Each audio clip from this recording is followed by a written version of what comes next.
সংগ্রামী ছাত্র জনতা যে শাহবাগের মঞ্চ থেকে আমাদের লড়াইয়ের চূড়ান্ত ধাপ শুরু হয়েছিল, আজ আমরা অনেকটাই বিজয়ীর বেশে সেই শাহবাগের মঞ্চে আবার এসে জড়ো হয়েছি। সেই স্বৈরাচারী সরকার পুলিশ দিয়ে আমাদের ব্যারিকেড দিয়েছিল, সেই স্বৈরাচারী সরকার কোথায়? সেই পুলিশ কোথায়? আমরা স্পষ্ট করে বলে দিতে চাই, বাংলাদেশের ছাত্র জনতাকে ব্যারিকেড দিয়ে আটকে দেওয়া সম্ভব নয়। যদি আটকে দিতে চান, গদিতে আগুন জ্বলবে।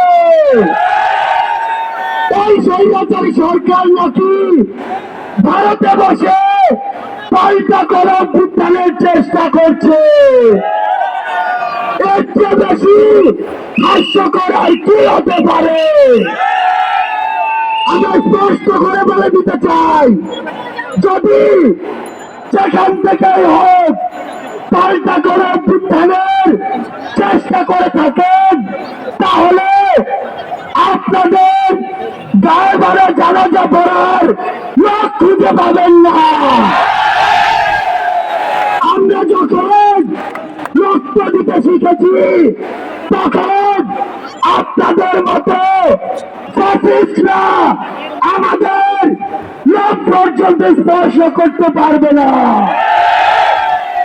আমরা বলে দিচ্ছি, লক্ষ মানুষের সমাগম দেখেছেন, এরপরে যদি আমাদের দিকে চোখ তুলে তাকানোর সাহস করেন, কোটি মানুষের সমাগমে পুষে ফেলব।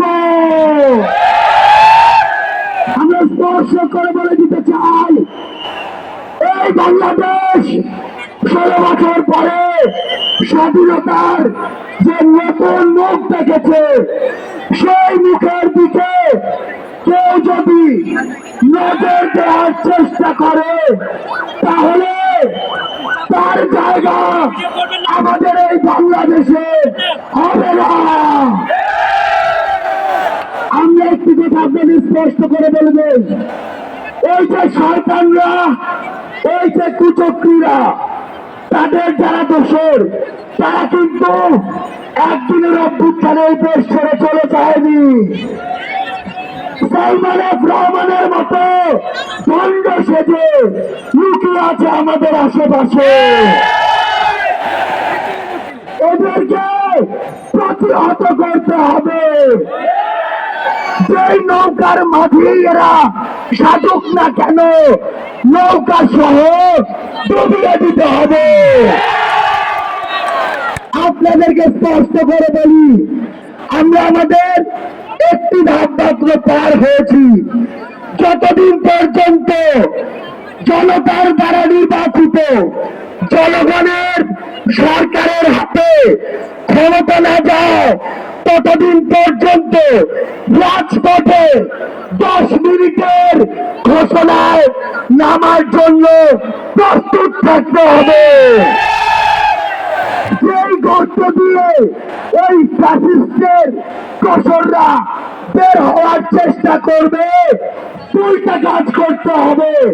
সেই গর্তেই তাদেরকে ঢুকিয়ে দিতে হবে এবং ওই গর্তে তালা দিয়ে দিতে হবে।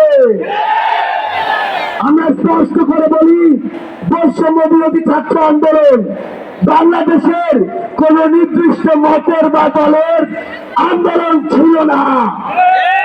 এটি ওই ফ্যাসিস্টদের বিরুদ্ধে পুরো বাংলাদেশের সকল মতের, সকল দলের, সকল জাতের, সকল বর্ণের মানুষের সম্মিলিত একটি আন্দোলন ছিল। সে জায়গা থেকে সামনে যদি বিন্দু পরিমাণ কোন বাধার আশঙ্কা আমরা দেখি, তাহলে ওই 5ই আগস্টের মতো জনতার স্রোতে তাদেরকে পিছিয়ে দিতে হবে। সবার সাথে এই রাজপথে যে কোনো সংকটে যে কোনো সংগ্রামে আবার দেখা হবে। সেই পর্যন্ত আমাদের এই সংগ্রাম, আমাদের এই লড়াই জারি থাকুক।